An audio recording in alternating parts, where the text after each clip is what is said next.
crispy. Yeah, that boy breast me. Head to toe, I'm gleaming. Yeah, I know they can't miss me. See your boy a mile away, my kicks is really head ting. Looking like that meme, then them boys really spitting. I just put an ISO logo on a damn sweater vest. I got little money, watching power, give us our respect. Damn, I be so fresh, and them boys be so clean too. Had them looking mad hard, damn, I didn't mean to, yeah. Fresh Air Force Ones, then them things crispy. 2-piece, got them all jelly, get a biscuit. Going hard in the paint, I'm feeling like no whiskey. Howdy guys, welcome back to another video. So I'm actually recording this on my phone. My bloody camera batteries are at work. So I actually pulled my camera out to record this intro and the video, but then I got halfway into my intro and I'm getting battery notifications on my camera saying it's flat. So I'm like, oh damn, how am I going to make a video? So I thought, why not pull my phone out? There's heaps of YouTubers out there that use their phones. And I thought, why not give it a shot on this one, see if it turns out all right. So, not that I have much of a choice anyway. So, here I am talking to my phone instead. So, we've got a few parts here. They're plastic. They're off a mate's caravan. He's having a bit of a tidy up on his van. I painted the 4 wheels for it last week in the booth at work. Anyway, let's take a look at these parts, shall we? So we've got 3 parts here. We've got 2 flares. One's been plasti dipped, so we're going to have to pull all that plasti dip off. And then we've got the rear bar here. It's pretty long. It's got some sensors in it. Usually I would take the sensors out of a bumper. Now they've been painted before. Now with my experience, I know that if you paint reversing sensors too many times, they actually have an effect on the sensor, and when they're all plugged in and the car's on, they sometimes can beep. Even though you're not anywhere near an object, they will still beep. That's because of how much product or how much build is on top of the sensors. They just set them off. So hopefully they've only been painted once. One more coat of paint shouldn't make too much of a difference, I hope.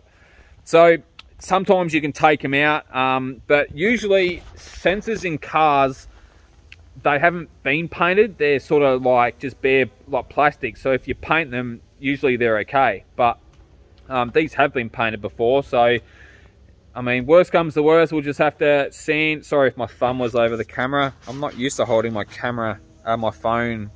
Anyway. So yeah, so we'll just have to hope that they'll be fine. If I get a phone call one day, I'll let you guys know. But anyway, my mate won't care anyway. It's all good. So that's pretty much it. So in regards to prep, we'll use grey scotchbrite. Almost dropped it then. So grey scotchbrite on these 2 pieces here, the flares. We'll pull the plasti dip off. We'll sand the bar down with 400 grit. And grey scotchbrite, make sure we get all those edges and all the rest of it. Like I've been really thorough and made a point of in my previous videos, is prep is key. So if you can get a nice prepped panel, providing the painting area is nice and clean too, you can get a nice job. So that's pretty much it. So let's get into it. All right, so 400 grit on an Orbi. Basically just sanded down all the flat areas. Didn't get too fussy about in here because obviously the sander can't get in there, or the Orbi can't. So I'll do all those tail light buckets by hand with scotchbrite.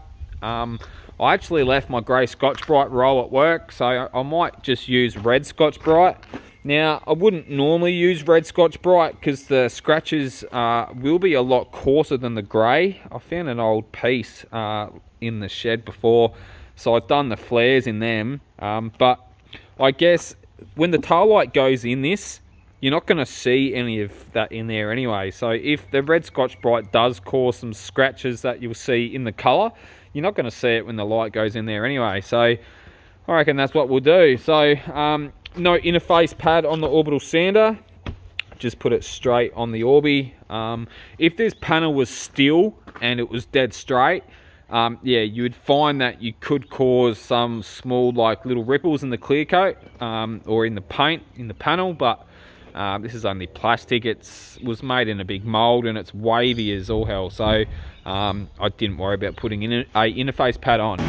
Alright, so it's all prepped up. We've got it on a panel stand and we've got the flares on a T-stand. I've tried masking it up so they don't fall off. I mean, I've given it a bit of a shake. They seem to be hanging on pretty good. So, but yeah, so we use grey scotchbrite on those bare plastic flares. So they will need a couple of coats of plastic primer on. Now, in regarding the bar, now, if I wipe my hand over it, see how I've got a white dust on my fingers. Now, a white dust from a grey paint. So that's a good indication that there was a clear coat on there. So I've prepped this down like properly with 400 grit and grey scotchbrite. So that's perfect. I won't be using Prepsol on the flares, but I will be on the bar. And then we'll give them all a really good tack rag and we'll start laying down some black base coat. Before we get into that, I will need to put some water on the floor. That will keep any dust and overspray from floating around. It will all settle on the ground, creating us to get a nice clean job.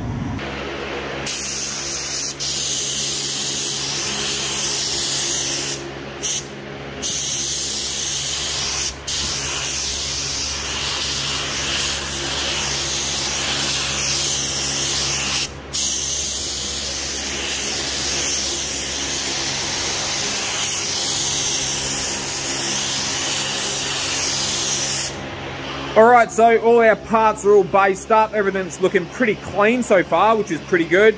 I did put water on the floor. Hasn't started drying up too much just yet, which is good. Hopefully I can get the clear down and keep these parts nice and clean. Now, I was going to use another brand of clear on these parts, but in saying that, I used the DNA Custom Clear on the wheels. I'll put some footage up in the video right now of the wheels. They will come out bloody Mickey Mouse. So I might as well continue using the Custom Clear on these parts, and hopefully we can keep them nice and clean. So I've mixed it up, it's all in the gun ready to go. Let's get into it. Well guys, the parts are painted. Used the Custom Clear. I'm glad that I did use this clear because you can get some really flat finishes with it very easily. I mean, look at that. You can't even see my face, but there you go. Not too shabby for a quick rub down and paint. So basically put a adhesion promoter down first. It's basically makes the paint stick even better. Not that it really needed it. I've kind of got a tin down on the ground that I kind of got to use up. So I thought, well, what's the harm in putting a coat down? So put that down, let that sit for about 10-15 minutes, turn the heater on, got some heat in here, then put 3 coats of black and then 2 coats of clear, and that's pretty much it. I didn't even tack rag it between coats. I tack ragged it at the start, but then I just wanted to get them painted. I didn't want to be here all day, so I gave it a quick tack rag at the start and then applied all the paint, and that's the kind of finish we got. So if I was to tack rag this between coats, we would have got it even cleaner than that. But yeah, as the owner told me, he didn't care about the specks of dust in it if I got any. So yeah, it is what it is. Anyway guys, that pretty much sums up this video. You guys will take it easy, and I'll see you lot on the next one. Cheers.